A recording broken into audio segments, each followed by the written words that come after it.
L'Easy présente Piloter une équipe gagnante. Recruter les meilleurs, coacher ses collaborateurs, installer une dynamique de réussite. De la Harvard Business Review, lu par François Hatt.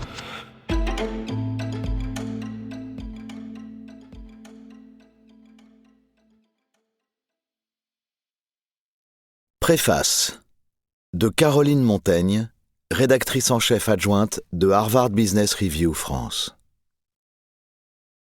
À quoi tient l'équipe idéale ? Quel est le secret des grandes équipes ?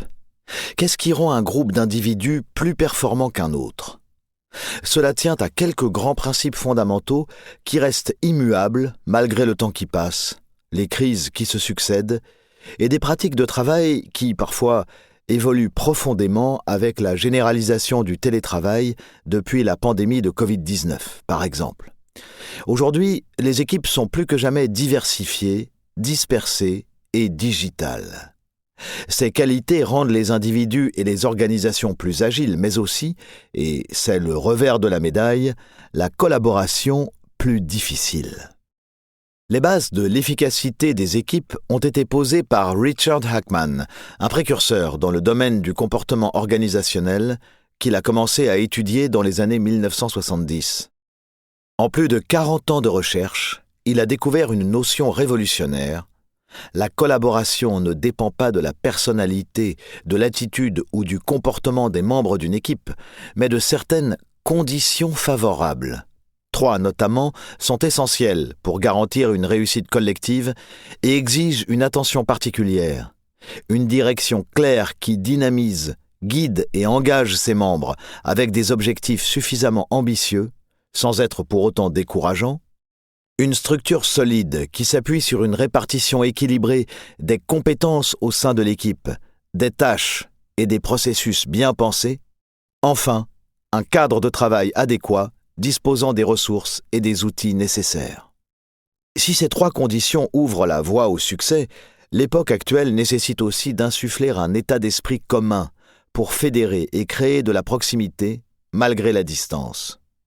Mais attention à ne pas tomber dans la surcharge collaborative, car trop de travail en équipe peut finir par épuiser les salariés et saper la productivité. Au cours des 20 dernières années, le temps que les managers et les salariés consacrent aux activités collaboratives a augmenté de 50%. Dans bon nombre d'entreprises, les individus passent aujourd'hui 80% de leur temps en réunion ou à répondre à des demandes de collègues, ce qui laisse peu de place pour accomplir les tâches essentielles. Un paradoxe. Résultat, les performances s'en ressentent, tandis qu'une avalanche de demandes de contribution ou de conseils engloutit peu à peu les individus. Travailler chez soi le soir, voire la nuit, devient récurrent, jusqu'à s'imposer comme une habitude. Cette citoyenneté exacerbée, comme l'appelle Mark Bolino, professeur à l'université de l'Oklahoma, devient alors rapidement un cercle vicieux, et pas seulement pour l'individu qui risque le découragement ou le burn-out. Pour l'organisation également. 20 à 35% des collaborations à valeur ajoutée reposent en général sur 3 à 5% des salariés. Or, ces salariés efficaces et particulièrement disposés à aider finissent par se transformer en goulets d'étranglement institutionnels. Le travail n'avance pas tant qu'ils n'ont pas été consultés. Pour sortir de cette impasse, les dirigeants doivent cartographier les ressources et la demande, éliminer ou redistribuer les tâches et inciter les individus à collaborer plus efficacement. En s'appuyant sur des travaux académiques et des cas concrets tirés du monde du business, les experts qui collaborent à Harvard Business Review vous apporteront dans ce livre des clés de compréhension de certaines situations et surtout matière à réflexion pour parvenir à composer et à piloter cette équipe idéale dont tout manager rêve. Chapitre 1. Recrutement, mode d'emploi. Il est très probable que vous vous y preniez mal. Par Patty McCord. L'idée en bref. Le problème. La plupart des entreprises abordent le recrutement avec des postulats erronés et des méthodes médiocres. Elles pensent que le talent est une donnée invariante et non contextuelle.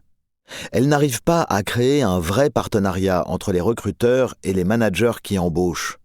De plus, elles se fient trop à des enquêtes sur les salaires et à des formules de calcul de rémunération rigides. La solution ? Allez au-delà du CV. Assurez-vous que les recruteurs ont une parfaite compréhension de vos activités et qu'ils ne sont pas considérés comme une fonction support. Quant aux candidats, ne soyez pas obsédés par leur compatibilité avec la culture de l'entreprise, mais déterminez plutôt s'ils peuvent doper votre croissance et relever des défis urgents. Calculez la valeur réelle qu'ils peuvent apporter à la société et évaluez le package de rémunération à prévoir pour les convaincre de vous rejoindre. Je déteste vraiment l'expression « le haut du panier ». Elle implique un système de classement capable de déterminer qui sera le meilleur candidat pour un poste. Les professionnels des ressources humaines se demandent toujours comment Netflix, dont j'ai piloté les RH de 1998 à 2012, réussissait à n'engager que la crème de la crème. Je pense qu'il existe une île peuplée uniquement de candidats en or, mais nous ne sommes que quelques-uns à savoir où elle se situe. En réalité, ce qui peut apparaître comme le haut du panier pour une société pourra n'être qu'un second choix pour une autre. Il n'y a pas de formule miracle expliquant pourquoi les gens réussissent. Beaucoup de collaborateurs dont nous nous sommes séparés chez Netflix parce qu'ils n'excellaient pas dans ce qu'ils faisaient ont fait des merveilles dans d'autres postes. Trouver la bonne personne n'est pas une question de compatibilité avec la culture de l'entreprise. Ce que la plupart des gens pensent quand ils disent d'une personne qu'elle est en parfaite adéquation avec l'entreprise, c'est qu'en fait, ils iraient volontiers boire une bière avec elle. Mais des individus aux personnalités très différentes peuvent très bien faire le travail que vous attendez. Cette stratégie de recrutement mal avisée peut aussi accentuer le manque de diversité au sein d'une entreprise, car fréquemment, les personnes avec lesquelles nous aimons passer du temps ont sensiblement le même parcours que nous. Réussir des recrutements, c'est reconnaître les bonnes associations au travail, et souvent, elles n'ont rien à voir avec ce à quoi on s'attendait. Prenez l'exemple d'Anthony Park. Sur le papier, il n'était pas la recrue du siècle pour une entreprise de la Silicon Valley. Il travaillait dans une banque de l'Arizona où il programmait, mais ne développait pas de logiciel. Et il était assez guindé. Nous avons fait appel à lui parce que, sur son temps libre, il avait créé une application améliorant Netflix qu'il avait diffusée sur son site Internet. Il s'est déplacé dans nos locaux pour une journée d'entretien et tout le monde l'a adoré. Quand je l'ai rencontré tard ce jour-là, je lui ai dit que nous lui ferions une offre. Il avait l'air bouleversé. Alors, je lui ai demandé si tout allait bien. Il m'a dit « Vous allez me payer royalement pour faire ce que j'adore ».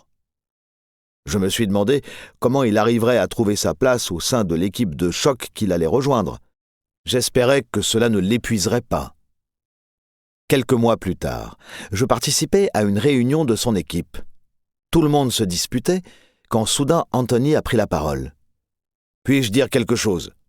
Tout le monde s'est tu, parce qu'Anthony parlait rarement, mais quand il s'exprimait, c'était pour dire des choses très pertinentes qui nous faisaient tous réfléchir et nous demander « Bon sang, mais pourquoi ne pas y avoir pensé ?» Aujourd'hui, Anthony est vice-président. Il est la preuve que les organisations peuvent s'adapter à des styles de personnes très variés. Dans ce chapitre, je vais décrire ce que j'ai appris sur les recrutements réussis pendant mes 14 années passées chez Netflix et par la suite en tant que consultante dans le domaine de la culture et du leadership. L'idée est de ne pas rester à la surface des choses et d'aller au-delà de ce que disent un CV et un candidat. Impliquez les managers dans tous les aspects du recrutement. Traitez vos recruteurs internes comme de vrais partenaires. Nous espérons que vous avez apprécié cet aperçu. Pour continuer à écouter ce livre audio sur Google Play Livres, utilisez le lien dans la description de la vidéo.